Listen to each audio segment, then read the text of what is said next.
I became very ill from radiation sickness in 1996, and I lost 50 pounds. I nearly died 3 times, and I became reactive to all the wireless radiation signals when all the cell phones went up. They went up in massive numbers in 1996, and I tried to do all kind of treatment. I moved. I lost my career. I was working as an architect in Honolulu. I had to be separated from my family and children. And finally, I heard about this in 2011. And as soon as I heard there was a place with no cell towers, I was here in 48 hours. Sometimes if I have really bad reactions to radiation, I actually sleep on the ground. I feel better on the ground. And there may be a science to this. They say that the ground emits 7.83 hertz, and it's the natural rhythm for animals and humans. I also sleep in my car, which I instinctively did in the beginning, and I later learned that it acts like a partial Faraday cage. The metal keeps out a lot of the radiation.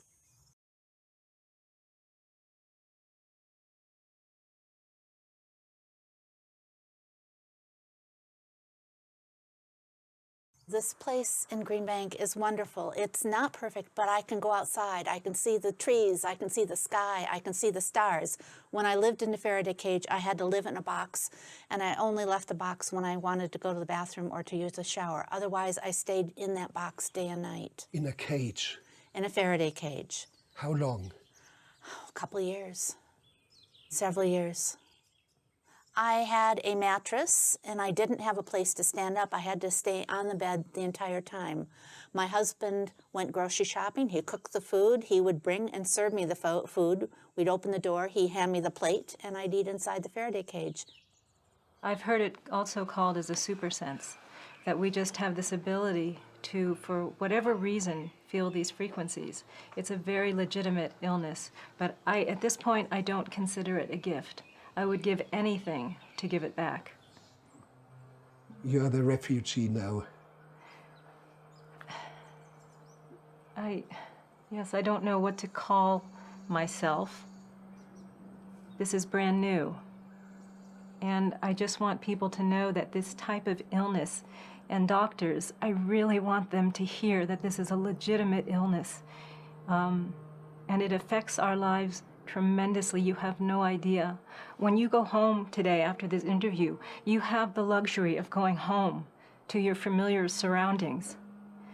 You have that luxury to go back to your families.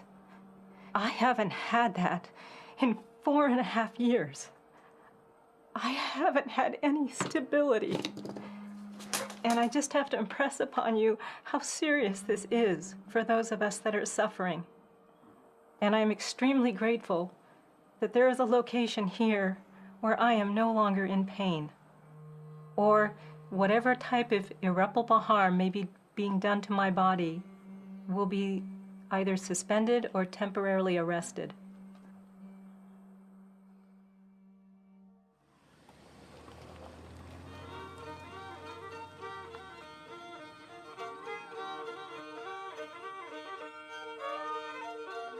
There is a lot more community interaction in a place like this, I think, because of the absence of the cellular technology and also because of the isolation of a rural community in such a beautiful place like this. And yes, I do play the fiddle and the banjo at night.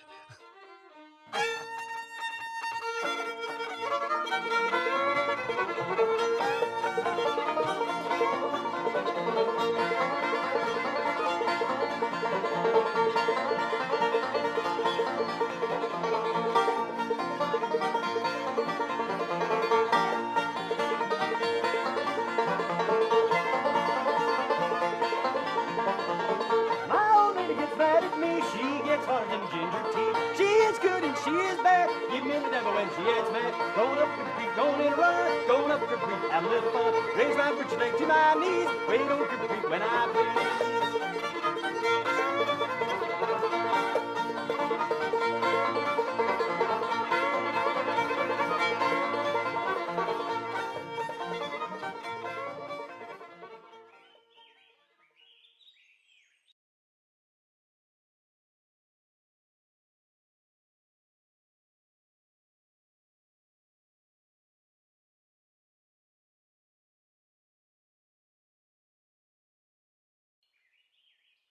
Well, there are so many of these severe cases.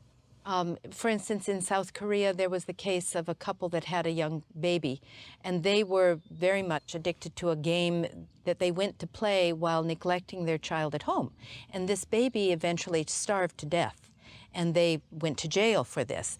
But it is because they were hooked on a game, and ironically, it was a game in which they were taking care of and nurturing in the game a young girl. But as they were doing that, their own child was starving to death.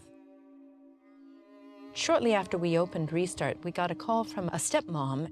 Her stepson was living with his grandmother and had just had his leg amputated because he developed a thrombosis in his leg from lack of movement. So we know of cases, many cases happening in Korea and China of people who are dying at the computer because they're playing for 40, 50, 60 hours at a time and completely neglecting their body's physical needs. It is not uncommon that in South Korea teenage video gamers put on diapers. This way they avoid losing points by going to the bathroom.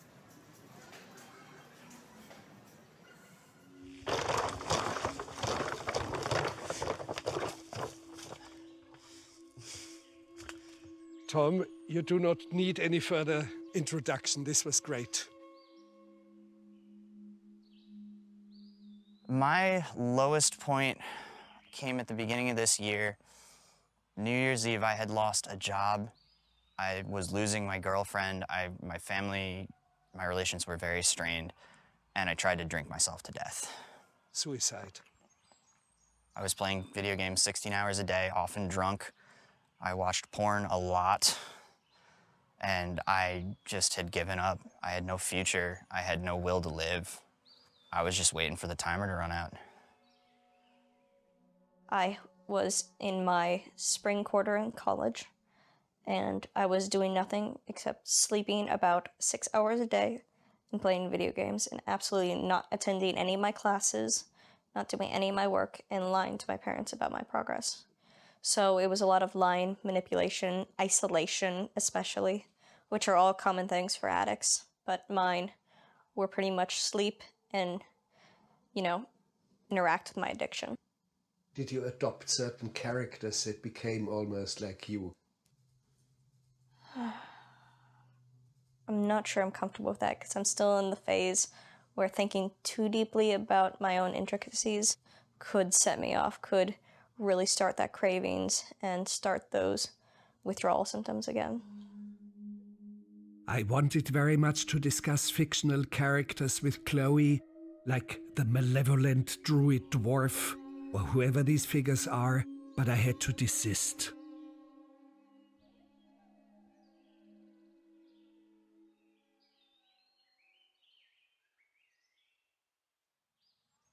The real danger to gaming is when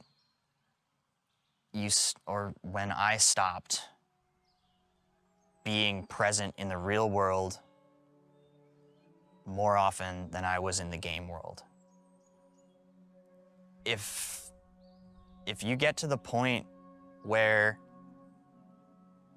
you're thinking about the game more than you're thinking about real life, what you're gonna do for food, what you're gonna do the next day or two, you're not thinking about a relationship or a job or a career. If you're thinking about the game, it's a problem. Because eventually it'll get in the way of everything real.